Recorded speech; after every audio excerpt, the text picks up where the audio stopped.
جھولا تیرا جھلاوا کیوں رس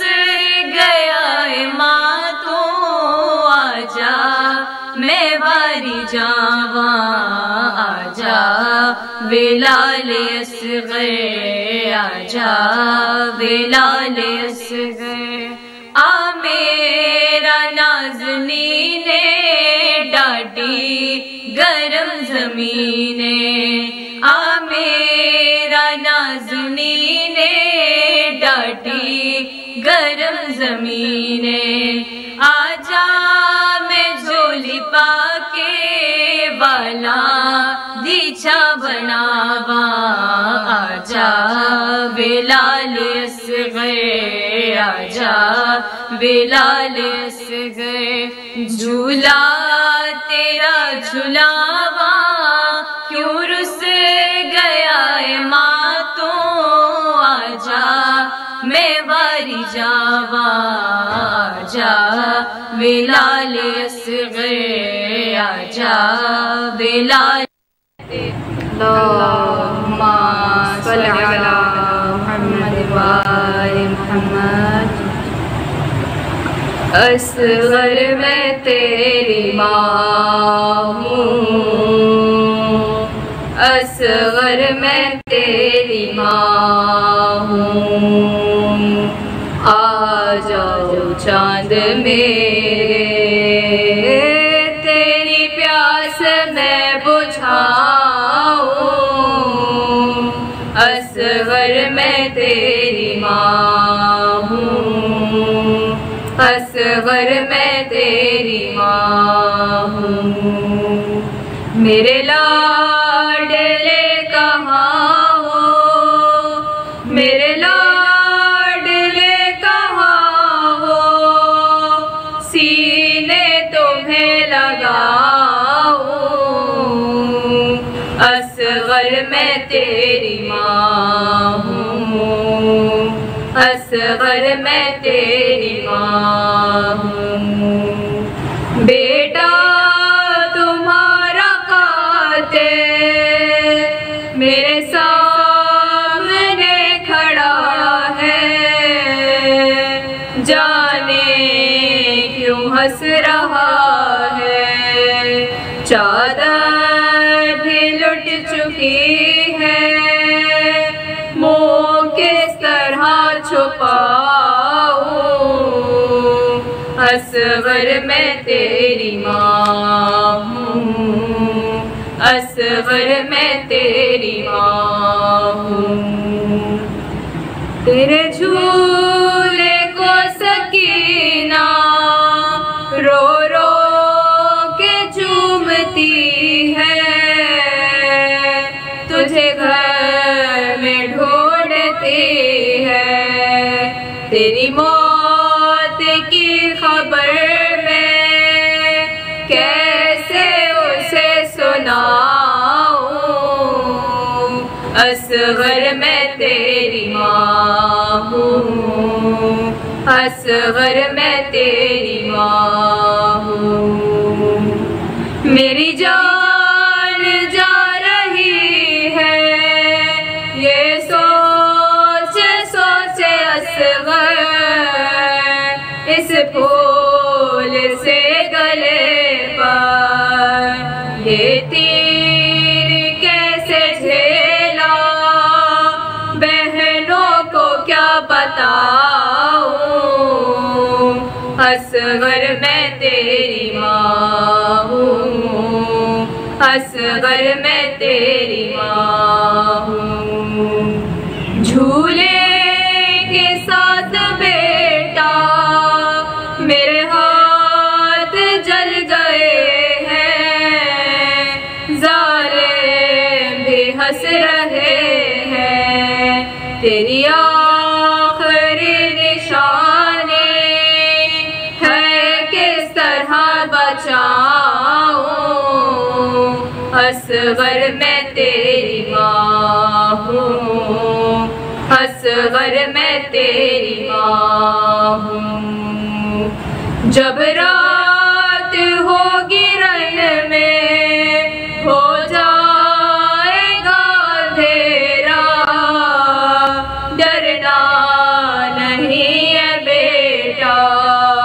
دادی کہیں گے تم سے آ میں تجھے سلاؤں، اصغر میں تیری ماں ہوں، اصغر میں تیری ماں ہوں، آ جاؤ چاند میرے تیری پیاس میں بجھاؤں، اصغر میں تیری ماں ہوں، اصغر میں تیری ماں ہوں۔ اللہم صلی علی محمد اللہ من الشیطان الرجیم، بسم اللہ الرحمن الرحیم۔ یا من ذکرہ شرفا للذاکرین، یا من شکرہ فوزا للشاکرین، یا من حمدہ عز للحامدین، یا من طاعتہ نجات للمطیعین، یا من آیاتہ برہانا للناظرین، یا من کتابہ تذکرۃ للمتقین، یا من رحمتہ قریب من المحسنین۔ الحمد للہ رب العالمین، الصلاة والسلام علی اشرف الانبیاء والمرسلین، الملقب بطہ و یاسین، الرسول الامجد والنبی المسدد و ابی القاسم محمد۔ اللہم صلی علی محمد و آل محمد وعجل فرجہم، وآلہ الطیبین الطاہرین المعصومین المظلومین۔ انما یرید اللہ لیذہب عنکم الرجس اہل البیت ویطہرکم تطہیرا۔ اللہم صلی علی محمد و آل محمد وعجل فرجہم۔ رب اشرح لی صدری ویسر لی امری واحلل عقدۃ من لسانی یفقہ قولی۔ اما بعد فقد قال اللہ تبارک و تعالی فی القرآن المجید والفرقان الحمید۔ بسم اللہ الرحمن الرحیم۔ یا ایتہا النفس المطمئنہ ارجعی الی ربک راضیۃ مرضیہ فادخلی فی عبادی وادخلی جنتی۔ السلام علیکم یا صاحب العصر والزمان، السلام علیکی یا فاطمۃ الزہراء، عزاداران امام حسین، السلام علیکم ورحمۃ اللہ وبرکاتہ۔ سلسلہ عزاداری جاری و ساری ہے۔ اس دعا کے ساتھ اپنی گفتگو کا آغاز کرتے ہیں۔ معبود برحق ہماری اس عزاداری میں اخلاص پیدا کر، اپنی بارگاہ میں ہمارے گناہگار آنکھوں سے جو اشک جاری ہوتے ہیں ان کو ہمارے لیے تزکیہ نفس قرار دے، اور ہمارے اس اشک باری کو غم حسین میں قبول فرما، اور ہمیں یہ توفیق دے کہ اس عزاداری کے سائے میں جو کچھ حق ہم سنیں یا حق بیان کریں اس پر سب سے پہلے خود ہم کو عمل کرنے کی توفیق عطا فرما۔ بغیر تیری توفیق کے ہم جو ہیں وہ بہت ہی عاجز و بے بس و لاچار ہیں۔ تیری توفیق کی تمنا ہے کہ اس دور غیبت میں ہم اپنے اندر وہ رشد اور آگہی پیدا کر سکیں، وہ حسن بصیرت ہمارے اندر پیدا ہو جائے، اور وہ ہمارے اندر شعور اور آگہی ہو، وہ جذبہ سعی و کوشش کا ہمارے اندر جنم لے کہ ہم اس زمانہ غیبت میں اپنی کردار سازی کر کے اپنے کردار کو اس مقام تک پہنچا سکیں کہ جس کی مثال جو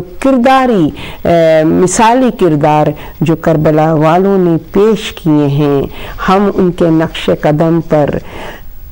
چلتے ہوئے اپنے آپ کو اپنے وقت کے امام کے لیے، ان کے قیام کے لیے اپنے آپ کو تیار کر سکیں، اس کے لیے ضروری ہے نگاہ کریں کربلا کی طرف، قیام حسینی کی طرف، اور اس قیام حسینی میں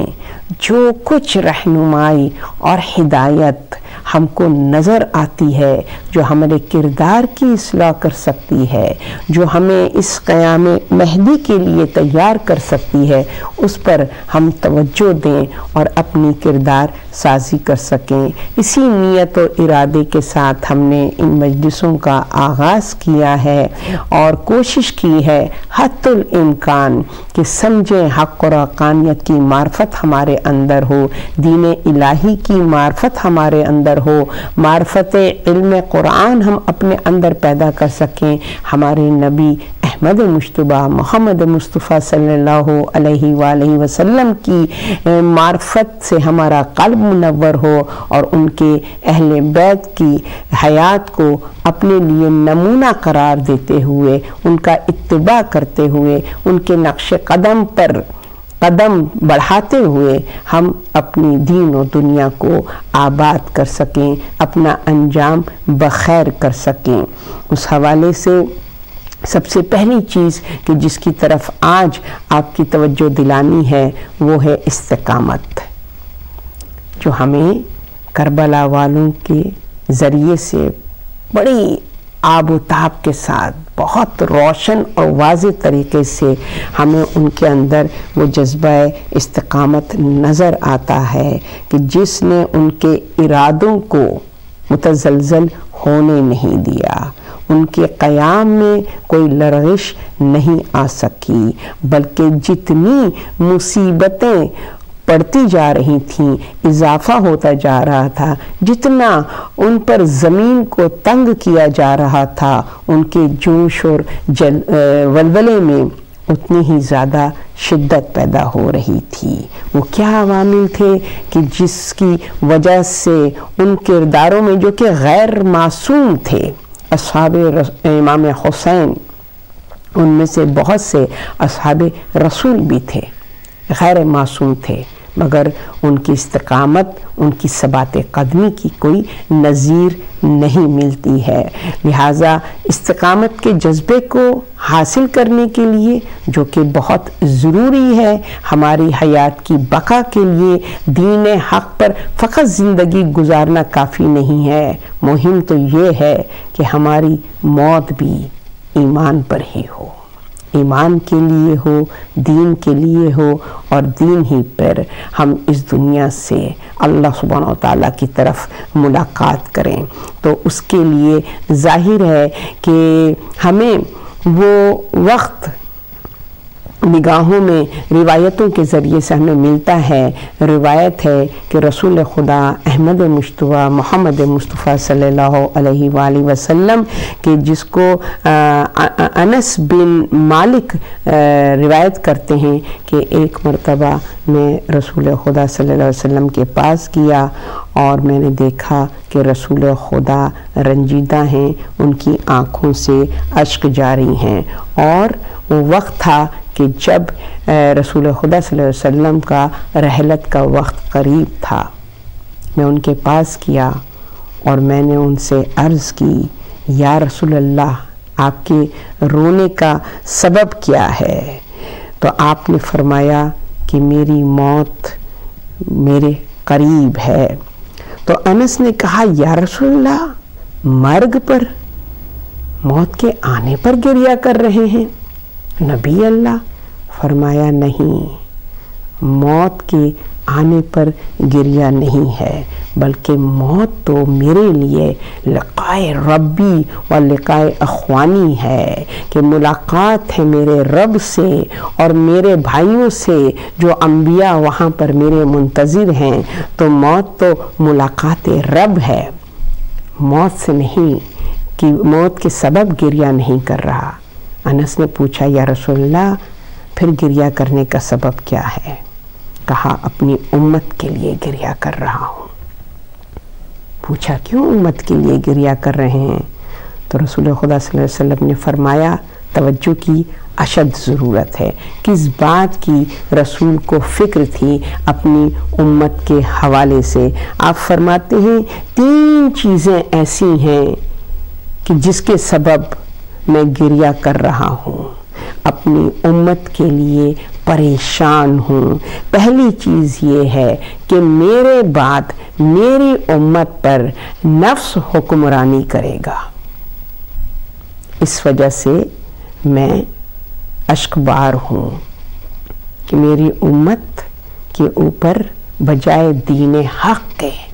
بجائے اللہ کی حکمرانی کے نفس کی حکمرانی ہوگی. نفس ان کا حاکم ہوگا، وہ نفس کی اطاعت کریں گے، نفس کے آگے سر تسلیم خم رکھیں گے اور ہوا اور ہوس کی خواہشات کو اپنا خدا مان لیں گے. تو آپ نے فرمایا پہلی وجہ میرے رونے کی یہ ہے کہ میری امت جو ہے اس پر نفس کی حکمرانی ہو جائے گی. اور دوسری وجہ یہ ہے کہ میری امت میں قطع رحمی پیدا ہو جائے گی. قطع رحم ہوگا میرے جانے کے بعد. اور ہم نے دیکھا کہ رسول کی وفات کے بعد جو ہم نے رویہ دیکھا ہے امت کا، بالخصوص اہل بیت اطہار کے حوالے سے ہم دیکھتے ہیں کہ کس طریقے سے اس خانوادے کے اوپر وہ ظلم و تشدد ہوئے کہ جس خاندان کے گھر میں ملائکہ کا آنا جانا تھا،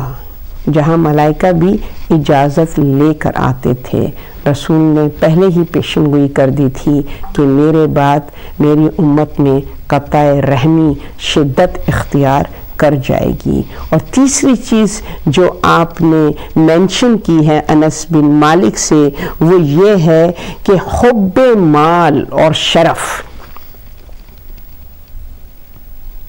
کا جذبہ میری امت کے لوگوں میں، یعنی کہ کیا؟ ریاست طلبی، حکومت کی طلب، مال کی طلب، مال پرستی، حکومت پرستی، شہرت پرستی، طاقت پرستی ان کے اندر پیدا ہو جائے گی. تو یہ وہ 3 اسباب ہیں کہ جو میری امت کو جو ہے وہ زوال کی طرف لے کر جائیں گے، میری امت کے لیے نقصان دہ ہوں گے، ہلاکت کا سبب بنیں گے. لہٰذا رسول خدا کی یہ پیشن گوئیاں جو ہیں وہ پھر زمانے میں دیکھا، ہسٹری میں محفوظ ہیں. یہ تمام برائیاں امت رسول میں بعد رسول نظر آئی ہیں اور آج تک ان برائیوں کا شکار ہے، اکثریت ان برائیوں کا شکار ہے. تو اپنے آپ کو اس سچویشن سے، نفس کی حکمرانی سے، اپنے آپ کو قطع رحمی سے، اپنے آپ کو حب مال، حب دنیا، حب ریاست سے بچانے کے لیے وہ کون سے اعمال ہیں یا وہ کون سا طریقہ زندگی ہے کہ جس کو ہم اختیار کریں تو ہم اپنے ایمان کی حفاظت کر سکیں گے اور ہمارا شمار ان افراد میں نہیں ہوگا کہ جن کے سبب رسول خدا صلی اللہ علیہ وسلم اس دنیا سے جاتے وقت پریشان تھے، فکر مند تھے. تو اس کے لیے جب ہم دیکھتے ہیں کہ ہمیں پھر کربلا والوں کے اندر وہ صفات نظر آتی ہیں کہ کس طریقے سے اپنے آپ کو نفس کی حکمرانی سے پروٹیکٹ کیا جا سکتا ہے، تو اس کے لیے کلام الہی میں ہمیں ملتا ہے کہ سورہ حام سجدہ کہ جس کو سورہ فصلت بھی کہا جاتا ہے، یعنی فصیح و بلیغ بیان. اور یہ جو سورہ ہے وہ سورہ حام سجدہ، کیونکہ جو قرآن کے واجب سجدے ہیں ان جن سوروں میں ہیں ان میں سے ایک سورہ یہ بھی شمار ہوتا ہے کہ جس میں اللہ سبحانہ وتعالی ارشاد فرماتا ہے ان الذین قالوا ربنا اللہ ثم استقاموا. تتنزل علیہم ملائکۃ اللہ تخافوا وتحزنوا وابشروا بالجنۃ التی کنتم توعدون۔ کیا فرما رہا ہے اللہ سبحانہ و تعالیٰ کہ بے شک وہ لوگ کہ جنہوں نے کہا ہمارا رب اللہ ہے، قالوا ربنا اللہ، ہمارا رب اللہ ہے، ثم استقاموا، اور اس پہ اسٹک رہے، قائم رہے۔ قائم رہنا ایمان کی صفت ہے کہ جو بات کہے انسان، حق بات کہے تو اس پر قائم رہے، اور جب وہ حق بات پر قائم رہتا ہے تو اللہ سبحانہ و تعالیٰ ارشاد فرماتا ہے تتنزل علیہم الملائکۃ، تو ان کے پاس ملائکہ آتے ہیں اور ان کو جو ہے وہ بشارت دیتے ہیں، ان کو وہ حوصلہ دیتے ہیں، وہ ہمت دیتے ہیں اور کہتے ہیں اللہ تخافوا وتحزنوا، اب تم کو ڈرنے کی ضرورت نہیں ہے، کوئی غم کرنے کی ضرورت نہیں ہے۔ اللہ سبحانہ و تعالیٰ کی طرف سے تمہارے لیے بشارت ہے کہ جو حق پر ثابت قدم ہوتے ہیں اللہ سبحانہ و تعالیٰ ان کے سے کیے ہوئے وعدے کو پورا کرتا ہے۔ اور پھر ہم دیکھتے ہیں ہمیں حدیث ملتی ہے ہمارے نبی محمد مصطفیٰ صلی اللہ علیہ وآلہ وسلم کی کہ جس میں آپ ارشاد فرماتے ہیں یا ایھا الناس قولوا لا الہ الا اللہ تفلحوا۔ یہ ایک دعوت تھی حق کی طرف جو رسول خدا نے پوری انسانیت کو دی ہے۔ اے انسانوں، اے مخلوق رب، اے بنی نوع انسان، قولو کہو لا الہ الا اللہ تفلحو، تاکہ تم فلاح پا سکو، کامیاب ہو سکو، دین و دنیا میں تمہیں کامیابی عطا ہو سکے، اور کامیابی حاصل کرنے کے لیے تمہیں کلمہ توحید پڑھنا ہوگا، اس صف میں داخل ہونا ہوگا کہ جس صف میں داخل ہوگے ان افراد میں داخل ہونا ہوگا کہ جن کے لیے اللہ سبحانہ وتعالیٰ سورہ مومنون میں ارشاد فرماتا ہے قد افلح المومنون، بے شک کسی قسم کے شک و شبے کی گنجائش نہیں ہے۔ قد یعنی حتمی حکم ہے، یقینی حکم ہے کہ کامیابی و کامرانی صاحبان ایمان کے لیے ہیں، جو اللہ کی وحدانیت پر ایمان رکھتے ہیں، جو اس کے ہادیان پر ایمان رکھتے ہیں، جو اس کے ائمہ پر، اس کے خلفاء پہ جو جن کا انتخاب اللہ سبحانہ و تعالیٰ نے کیا ہے۔ اس بات کا جاننا ضروری ہے کہ جو امر الہی ہے، جس کو اللہ نے اولو الامر منتخب کیا ہے، ان پر ایمان لاتے ہیں۔ قیامت پر جن کا ایمان ہوتا ہے اللہ فرماتا ہے کہ تفلحو، ان کے لیے فلاح ہے۔ رسول خدا صلی اللہ علیہ وسلم نے جب یہ اعلان کیا ہے تو اس اعلان کو رسول خدا نے مشرکین مکہ اور کافرین مکہ کے سامنے کیا۔ اس اعلان سے انکار کرنا مشرکین اور کافرین کا رسول خدا سبب نہیں تھی، یعنی ان کی ذات سبب نہیں تھی۔ رسول خدا کو اہل مکہ پسند کرتے تھے، صادق اور امین کہتے تھے، ان کی بات پر یقین رکھتے تھے، ان کو رسول کی ذات سے مسئلہ نہیں تھا، مگر جو دعوت دی رسول خدا صلی اللہ علیہ وسلم نے اس کو قبول نہیں کیا۔ ریزن کیا تھا؟ کیونکہ نفس ان پر حکومت کر رہا تھا، جس کے سبب حق کو انہوں نے قبول نہیں کیا۔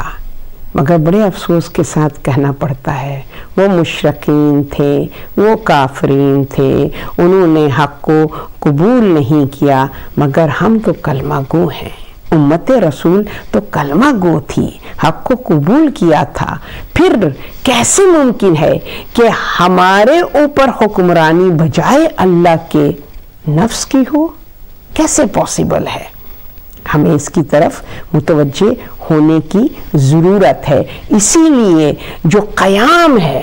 اس کی طرف ہمیں متوجہ ہونے کی ضرورت ہے۔ قیام کے معنی کیا ہیں؟ جس کے معنی استمراری ہیں، یعنی کہ جاری رہنے والا مسلسل وہ سلسلہ۔ حق کی راہ پر جب ایک مرتبہ قدم رکھ دیا تو پھر انسان اس راہ پر آگے بڑھتا چلا جا رہا ہے،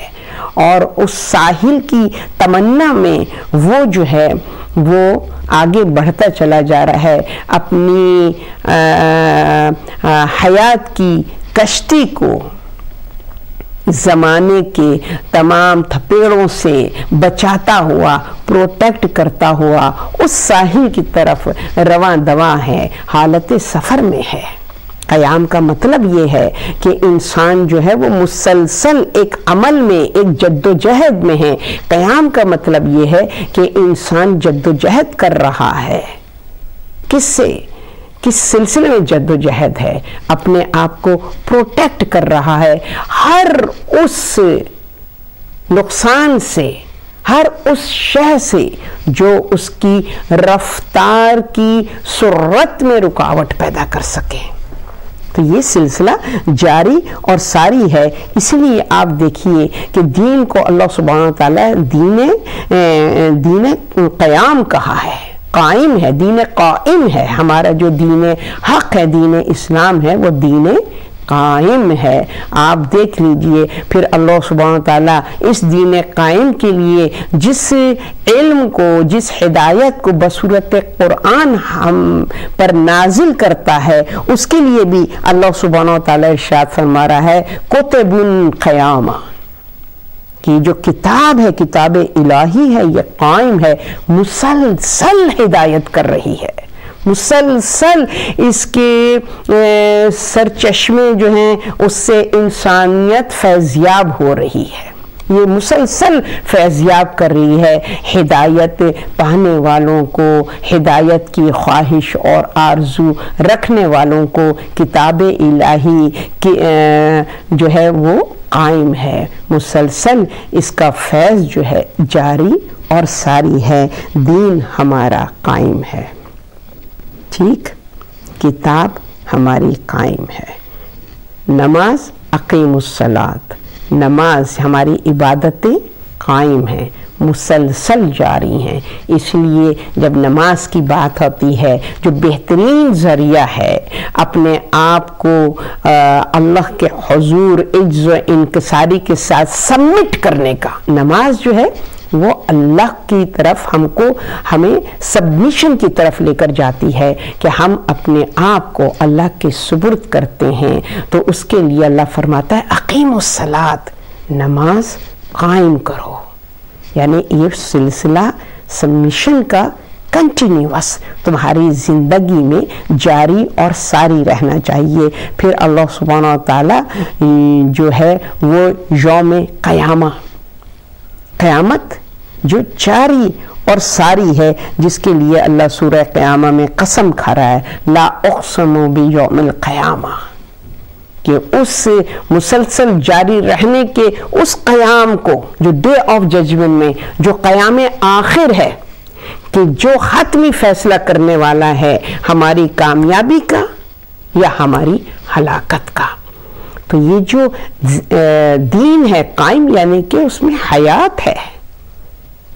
جو بھی اس دین کا فالوور ہے اس کے اندر نشو و نما ہے، اس کے اندر بڑھنے کی صلاحیت ہے، تسلسل ہے، کنٹینیوس مسلسل کا سلسلہ ہے۔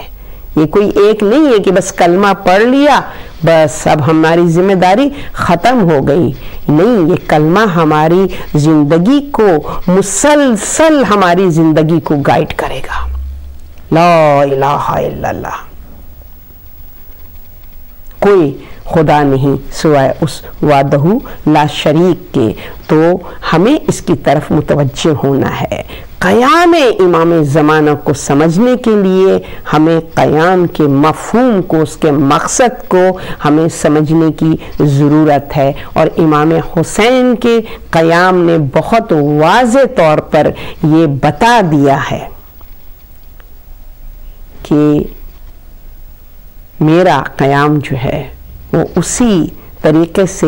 جاری اور ساری ہے جس طرح دین جاری و ساری ہے۔ میرا قیام یعنی دین کا مسلسل جاری رہنا،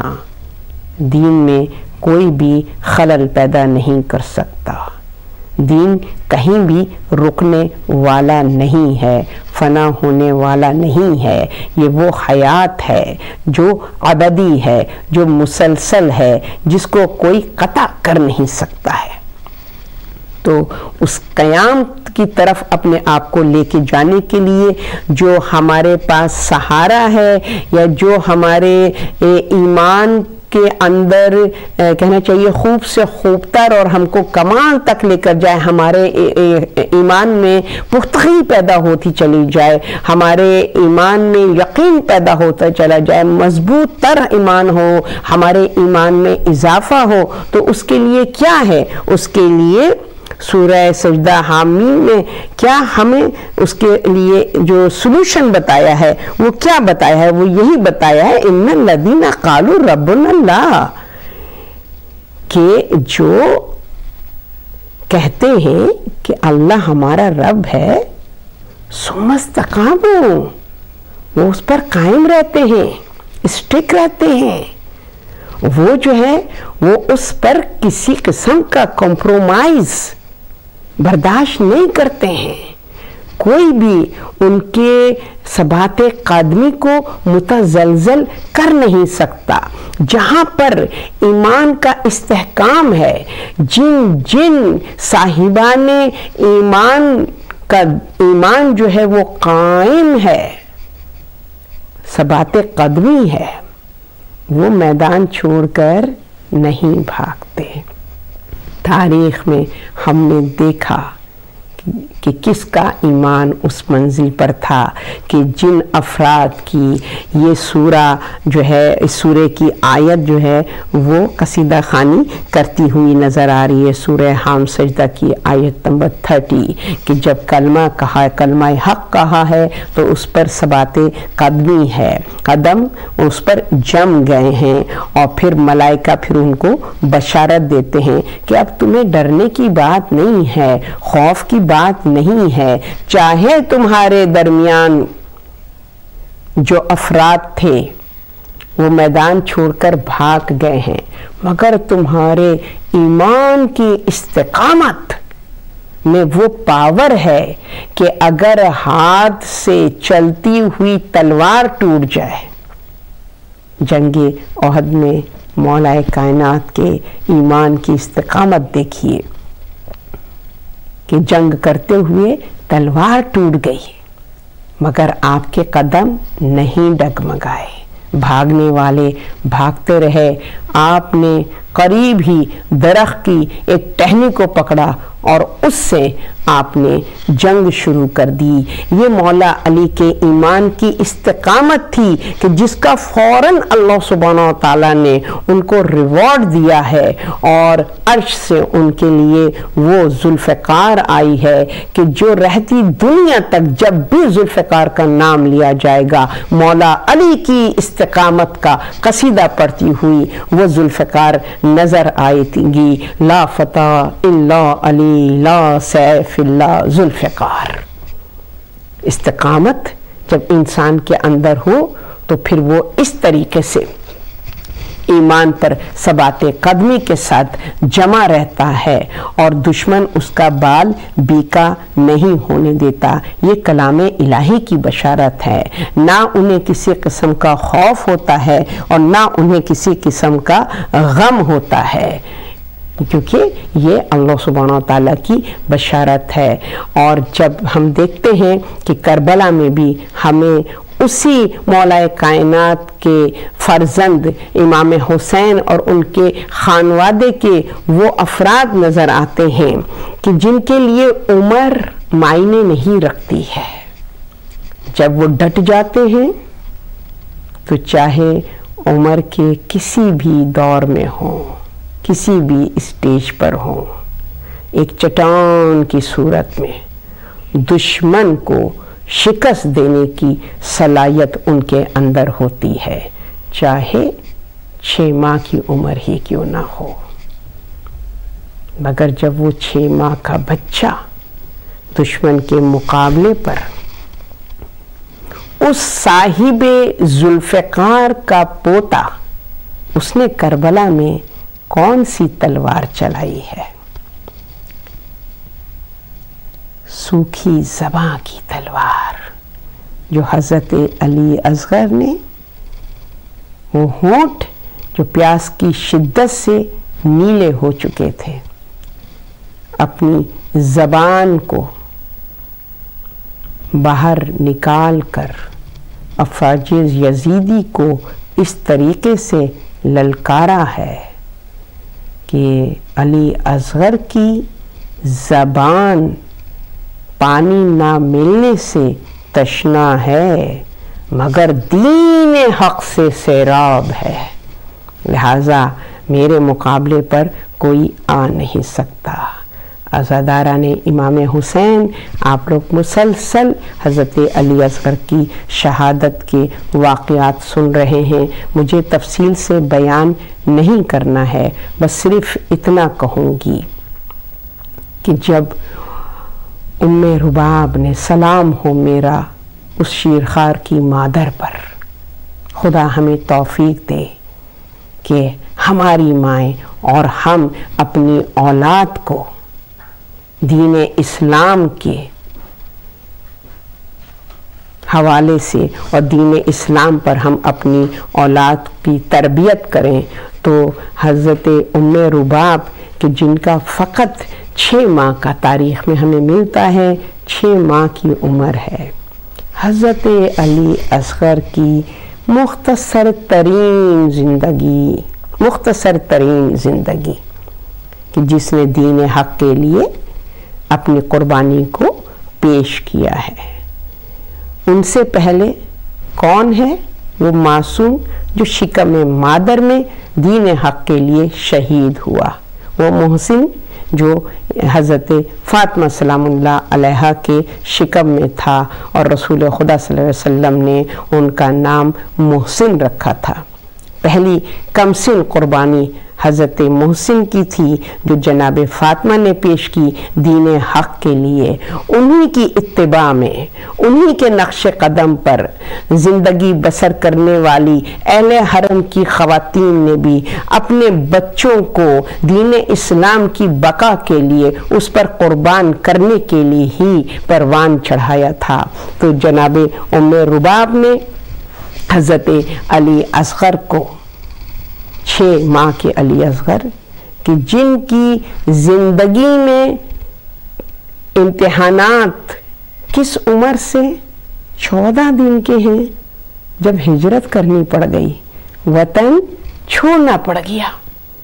اور پھر وہ زحمتیں، وہ صعوبتیں، وہ گرمی، وہ تپش، پھر وہ خیام حسینی میں، پھر وہاں پر پانی کا بند ہونا، وہ تمام صعوبتیں اس معصوم بچے نے اتنی کم سنی میں سہی ہیں. اور پھر روایت بتاتی ہے کہ روز عاشور جب تمام شہداء نے اپنی اپنی قربانی پیش کر دی، امام کے جان نثاروں نے، تو حضرت علی اصغر وہ آخری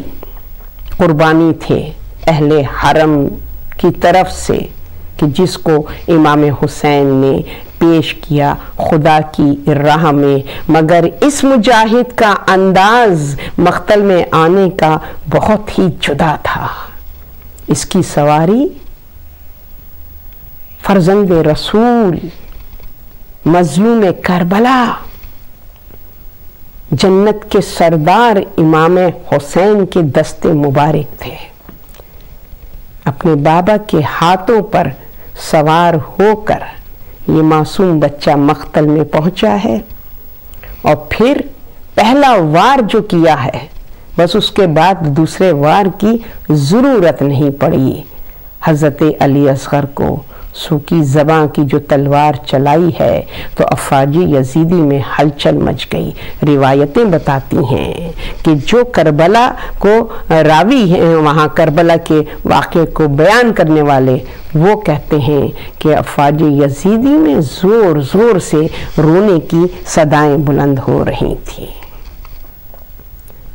عمر ابن سعد نے اپنی فوج کو جب للکارا ہے اور کہا تمہیں کیا ہو گیا ہے، یہ اشکباری کیسی ہے، تو کہا اس بچے کو دیکھ کر ہمیں اپنی اولادیں یاد آ گئی ہیں، ہم اس معصوم بچے کے مقابلے پر ٹھہر نہیں سکتے۔ آخر عمر سعد نے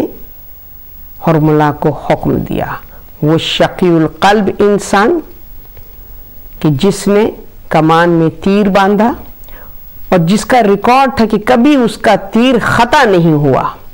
مگر اس کے بھی ہاتھ لرز گئے۔ حضرت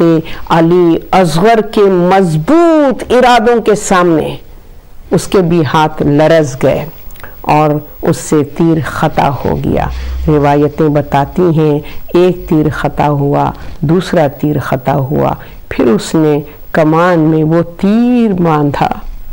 کہ جو اونٹوں کو نہر کرنے کے لیے استعمال کیا جاتا تھا، وہ تیر باندھا اور پھر رخ کیا حضرت علی اصغر کا۔ تیر کمان سے چلا ہے، حضرت علی اصغر کی نگاہ تیر پر ہے، دیکھا یہ تیر بھی اس کے گلے کے نشانے کو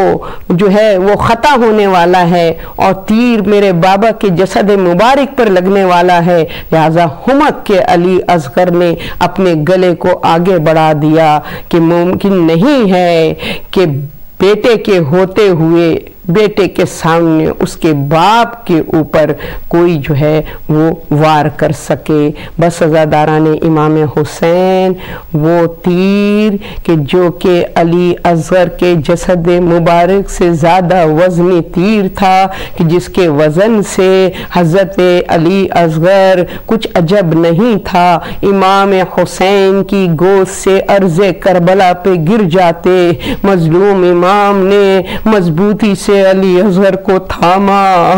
اور حضرت علی اصغر کے گلے سے اس تیر کو نکالا۔ تیر کا نکالنا تھا، ننھے گلے سے خون کا فوارہ جاری ہوا، مظلوم امام نے اس خون کو اپنے ہاتھوں میں لیا، چاہا کہ آسمان کی طرف بلند کریں، آسمان سے ندائی کہ اے حسین یہ خون ناحق اگر آسمان کی طرف آیا تو قیامت تک بارش نہ ہوگی، زہا کہ زمین میں جبس کر دے اس خون کو۔ زمین نے واویلا کی، فریاد کی، آخر اپنے چہرے پر اس خون علی اصغر کو ملا اور فرمایا انکار آسماں کو ہے راضی زمین نہیں، اصغر تمہارے خون کا ٹھکانہ کہیں نہیں۔ اور اس کے بعد میرا مظلوم امام اس انداز سے خیام حسینی کی طرف اس ننھے صغیر کے لاشے کو لے کر چلے، کبھی عباس کو یاد کرتے ہیں، کبھی علی اکبر کو یاد کرتے ہیں، اور زبان سے یہ کلمات جاری ہیں رضن بقضائہ و تسلیما لامری انا للہ و انا الیہ راجعون۔ معبود برحق ہماری اس عبادت کو اپنی بارگاہ میں قبول و مقبول فرما، ان آنسوؤں کے ذریعے سے ہمارا تزکیہ نفس فرما، ہمارے گناہ کبیرہ اور صغیرہ کو معاف فرما۔ رب اجعلنی مقیم الصلاۃ ومن ذریتی، معبود برحق ہم کو اور ہمارے اولاد کو صوم و صلاۃ کا پابند بنا۔ بیمار کربلا کی توق و زنجیر کا واسطہ جو بیمار ہیں انہیں صحت کاملہ اور عاجلہ عطا کر، چہاردہ معصومین کے صدقے میں معبود برحق تمام مرحومین کی مغفرت فرما، بالخصوص ان مرحومین کی کہ جن کے خانوادے ان مجلسوں کو اسپانسر کر رہے ہیں، مسلمانوں میں اتحاد اور ایکا پیدا کر، دشمنان اسلام کو نیست و نابود کر، جلد از جلد امام برحق کا ظہور فرما اور ہم کو ان کے ناصران و مددگار میں شامل فرما۔ یا اللہ یا اللہ یا اللہ، یا رحمان یا رحیم، یا مقلب القلوب ثبت قلوبنا علی دینک۔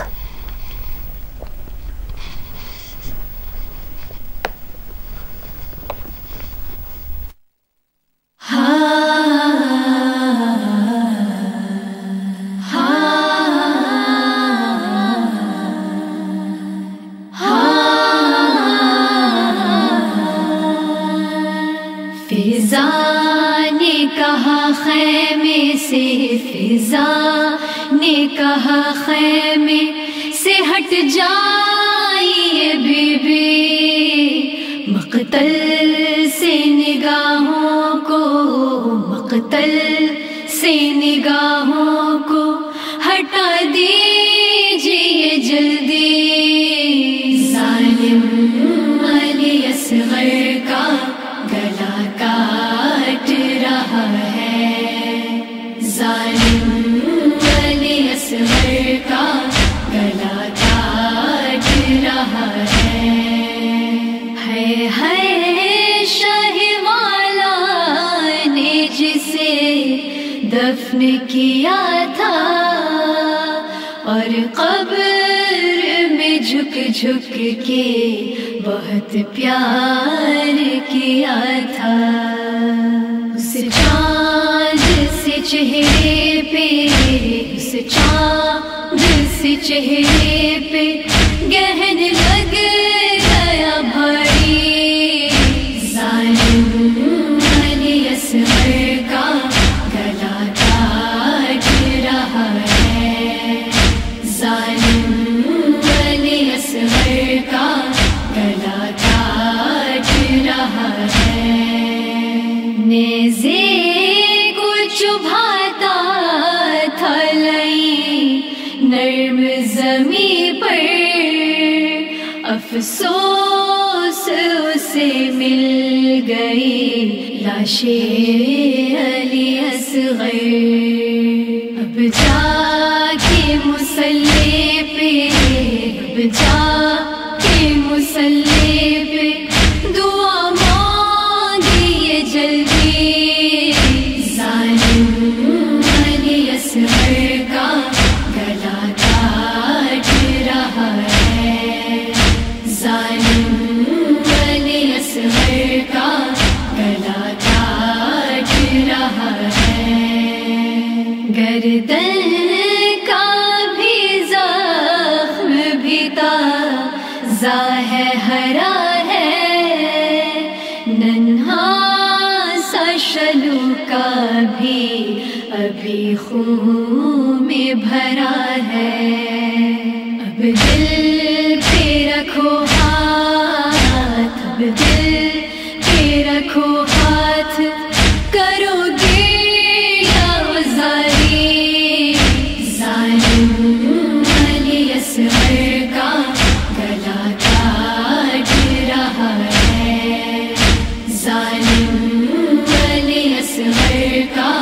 گلا کاٹ رہا ہے۔ نیزہ جو ستم گر نے کیا قبر سے باہر، لاش آ گئی ایک ننھی سی نیزہ میں لپٹ کر، بالوں سے اسے کھینچ کے، بالوں سے اسے کھینچ کے ہنسنے لگا ناری، ظالم علی اصغر کا گلا کاٹ رہا ہے، ظالم علی اصغر کا گلا کاٹ رہا ہے۔ بانوں نے کہا فضا سے دیدار تو کر لوں، میں دور سے بچے کو ذرا پیار تو کر لوں. ہونے کو ہے اب حشر، ہونے کو ہے اب حشر، تلک اس سے جدائی. ظالم علی اصغر کا گلا کاٹ رہا ہے. ظالم علی اصغر کا گلا کاٹ رہا ہے. ظالم نے کیا ماں کا کلے جاتا ہو بالا، سر تل سے قلم کر کے بدن خاک پہ ڈالا. فضا یہی کہتی رہی، فضا یہی کہتی رہی، باغے یا زاری. ظالم علی اصغر کا گلا کاٹ رہا ہے. ظالم علی اصغر کا گلا کاٹ رہا ہے. اے نیو ہاشم یہ دعا ہونٹوں پہ آئے، اللہ کسی ماں کو یہ منظر نہ دکھائے. جھلسا